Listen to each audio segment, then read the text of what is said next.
Today we're going to discuss one of my favorite topics, and that's body language, or I should say bad body language. So what's the difference between bad body language and good body language, and why is that important? Well, there are many reasons. One, if you have bad body language out there, what it shows is a lack of confidence in yourself and in your ability.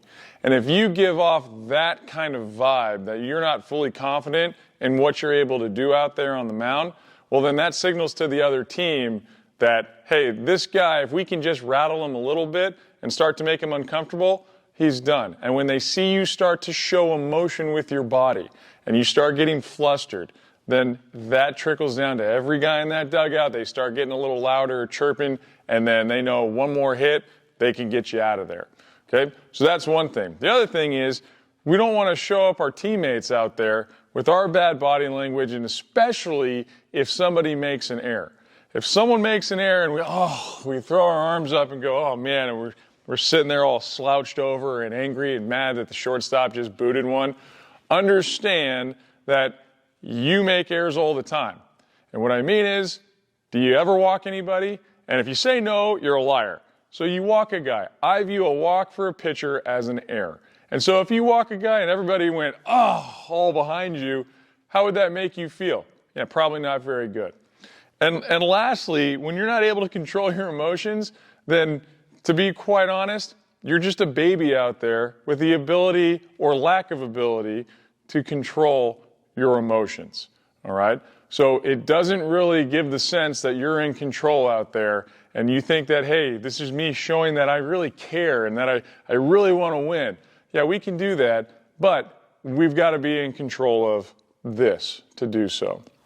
So, good body language sends an entirely different message. So one, if you're struggling with how to have good body language, fake it. Figure out a way to just fake it, right? Let all that chaos go on up here, but outside, act like nothing is bothering you. I know it's easier said than done, but just like anything, you can practice that and get better at it, okay? The next thing is, if you can control your body, well, that's a sign that you're able to control this, or at least starting to control your mind.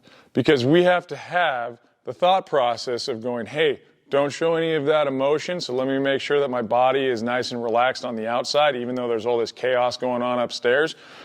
But now, without realizing it, you're starting to control yourself, which allows you to start controlling the game and controlling your tempo. So that's a good step as well.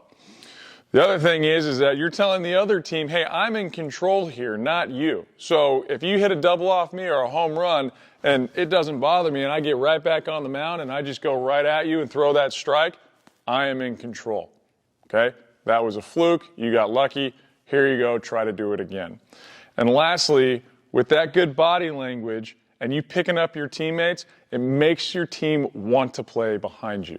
It is amazing the difference to see a team play behind a guy who has good body language, a good presence out there on the mound, and if a guy makes an error, it's like, hey man, I gotcha, no big deal, right? And then you go right back at the next hitter. Versus somebody that sits there and slouches and he's all angry on the mound, he's not talking to his teammates and being a baby out there. Man, that difference is night and day.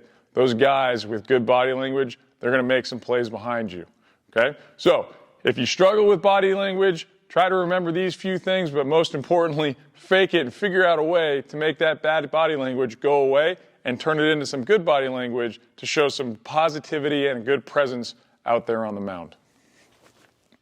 If you enjoyed this video, please subscribe to our YouTube channel, like us on Twitter @ThePitcherShop, and check us out at thepitchershop.com, where we can help with your overall pitching development, both physical and mental.